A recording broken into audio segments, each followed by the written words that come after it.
Good morning student. ठीक है, शुरू करते हैं। आज का नया टॉपिक सिंपल सा है। हमको विद्युत क्षेत्र के कारण, विद्युत द्विध्रुव के कारण विद्युत क्षेत्र निकालना है अक्ष पर। ठीक है, कहाँ पर निकालना है? अक्ष पर। तो इसके लिए चलिए हम डेरिवेशन स्टार्ट करते हैं। सिंपल सा डेरिवेशन है, पहले समझ लेते हैं विद्युत द्विध्रुव क्या होता है। तो इस फिगर के साथ साथ इसकी डिफिनेशन को भी समझेंगे। तो हमने एक यहाँ पर ले लिया प्लस क्यू आवेश, इससे कुछ दूरी पर ले लिया माइनस क्यू आवेश, और इस बिंदु, इन दोनों की बिंदु पे कुछ दूरी पर हमने ले लिया पी बिंदु, जिस पर हमको विद्युत क्षेत्र की गणना करनी है। तो विद्युत द्विध्रुव क्या होता है?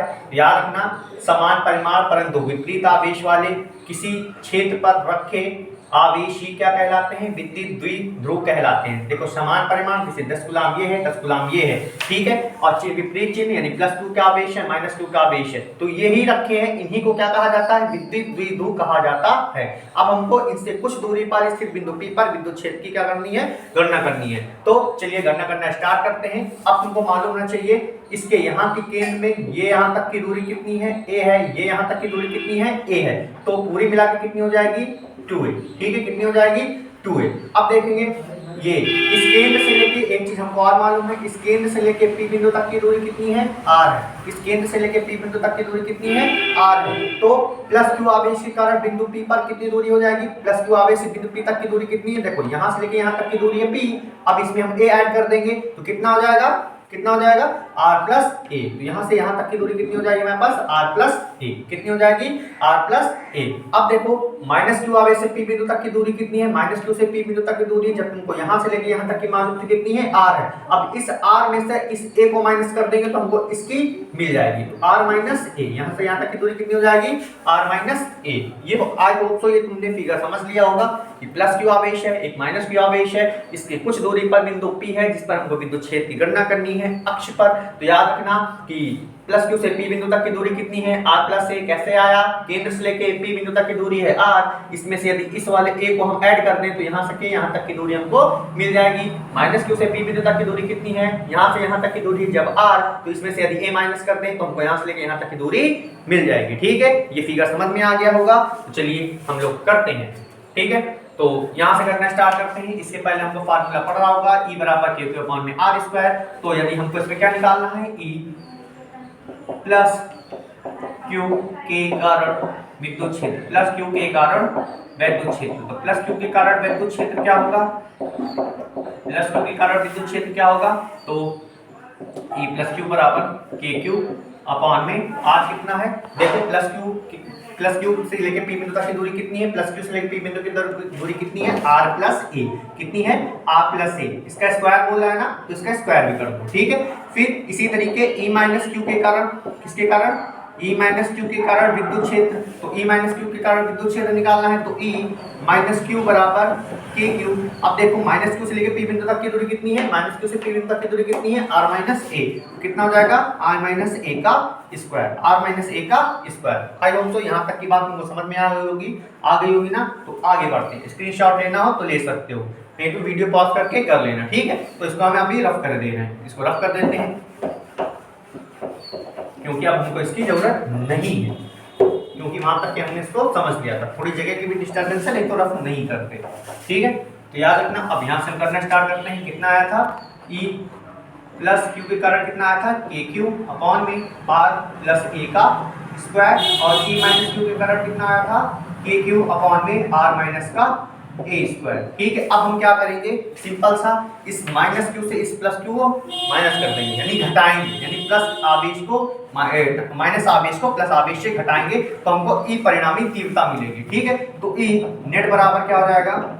E minus Q minus E plus Q. ठीक है, तो रख लो इसी इक्वेशन पे, सब लोग एक एक करके रख लेंगे। रख लो के क्यू माइनस कितना है?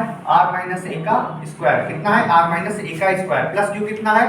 के क्यू अपॉन में r प्लस a का स्क्वायर। कितना है? r प्लस a का स्क्वायर। ठीक है, अब यहाँ पर के क्यू हम लोग कॉमन ले लेंगे, तो के क्यू कॉमन ले लो, तो E नेट बराबर के को कॉमन ले लिया, तो के और क्यू जब कॉमन लिया तो के क्यू कॉमन ले लिया, तो क्या बन गया? 1 अपॉन r माइनस a का square minus 1 upon r plus a का स्क्वायर है। कॉमन ले लेंगे तो एक ही तो बचेगा। ठीक है, सिंपल सी बात है, कॉमन ले लिया। ठीक है। अब क्या कर लेंगे, इसका हम सीधे एलसीएम ले लेंगे। एलसीएम ले लो, आर माइनस ए और आर प्लस ए का एलसीएम लेंगे तो कितना आ जाएगा, are square minus A square का होल स्क्वायर।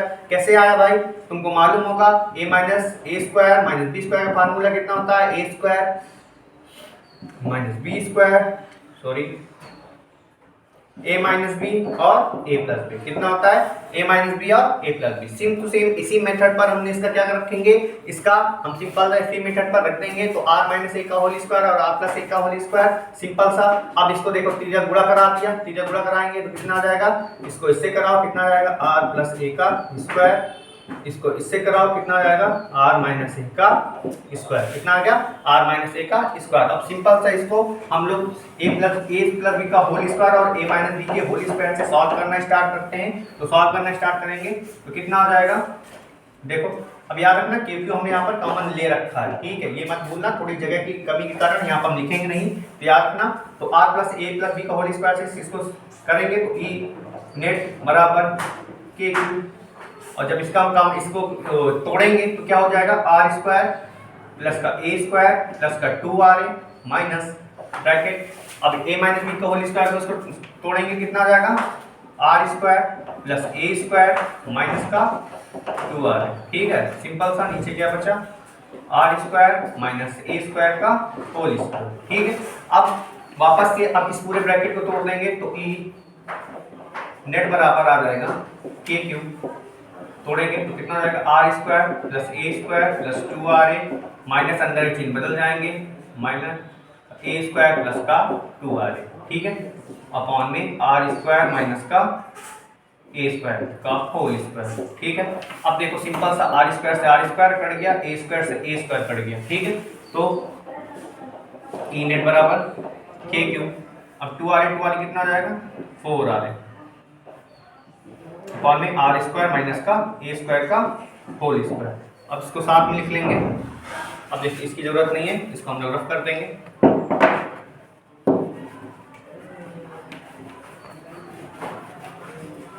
सिंपल से रफ किया, देखो कितना हो जाएगा, ई नेट बराबर एक साथ लिख सकते हो तो क्या लिख सकते हैं, के क्यू 4r अपॉन में आर स्क्वायर माइनस ए स्क्वायर का होल स्क्वायर, ठीक है। अब इसको सिंपल से हल करना स्टार्ट करते हैं। तो तुमको मालूम होता है कि p बराबर क्या होता है,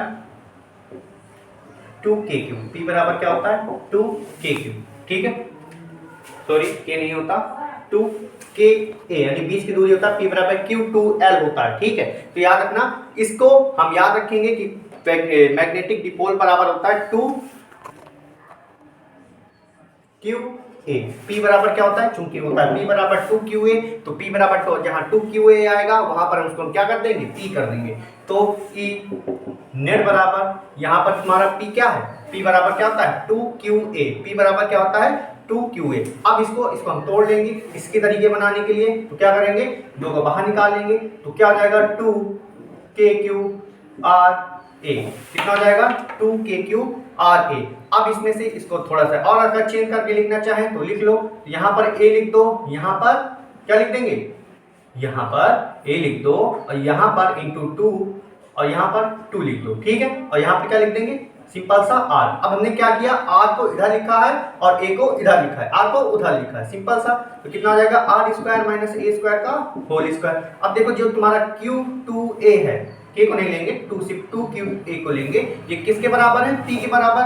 तो e नेट बराबर क्या हो जाएगा, 2 इंटू k, कितने बराबर हो जाएगा, p इंटू r। देखो ये q2a, ये क्या है, q2a किसके बराबर है, p के। तो यहाँ पर जहाँ पर 2qa है वहां पर क्या लिख लेंगे, सिंपल सा p, क्या लिख लेंगे, सिंपल सा p। तो सिंपल सा p लिखेंगे, यहाँ पे लिख लो भाई p, समझ में आई ना बात, सिंपल सी बात भाई। यहाँ 2qa है तो वहीं पर हम क्या लिखेंगे, p। तो यहाँ पर देखो 2qa है, इसकी जगह पे क्या लिख सकते हैं, p। तो हो जाएगा 2 into k into p into r। अब देखो यहाँ पर r जो कि क्या है, a से बड़ा है, तो a को हम क्या कर लेंगे, चूंकि a को हम मान लेंगे नगण्य, जब नगण्य मान लेंगे तो नगण्य मानने पर क्या होगा, ये क्या हो जाएगा, 0 के एक समान राशि हो जाएगी, नगण्य के बराबर यही होता है। तो आगे हल करेंगे,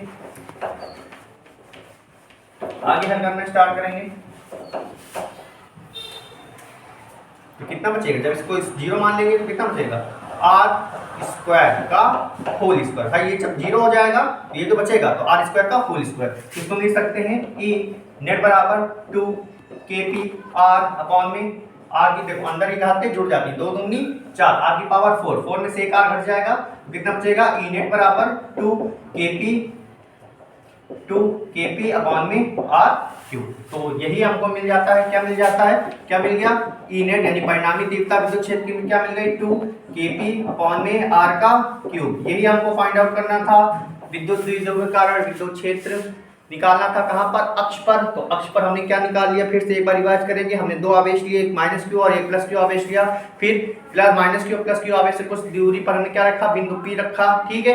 फिर सेम टू सेम उसी तरह दूरी निकालते चले जाएंगे, वापस से E बराबर क्यू क्यू अपॉन में आर स्क्वायर को मत भूलिएगा, इसी पर रख देंगे, सिंपल सा हल करते चले जाएंगे। यहाँ पर आएंगे, यहाँ पर तुमको ये मिलेगा 4a, इसको तोड़ लेंगे तो क्या हो जाएगा 2kqa, तुमको मालूम है P बराबर क्या होता है 2qa, तो यहाँ पर P बराबर 2q, जहां 2qa है वहां पर क्या रख देंगे, P लिख देंगे, तो हो जाएगा 2kpr अपॉन में आर स्क्वायर का होल स्क्वायर। अब देखो यहाँ पर r बड़ा है यदि a से, तो a को मान लेंगे नगण्य, जब a नगण्य हो जाएगा तो 2 2 4, r की घातें जुड़ जाएंगी 4, तो r से r कट जाएगा, 3 बचेगा, तो ये 2kp, ये जो 2 ऊपर वाली को न समझना, ये थोड़ा अलग से लिखा है, तो 2kp अपॉन में r क्यूब, यही हमारा फाइंड आउट हो जाएगा, ठीक है। तो आज के लिए इतना ही, धन्यवाद, कल मिलेंगे।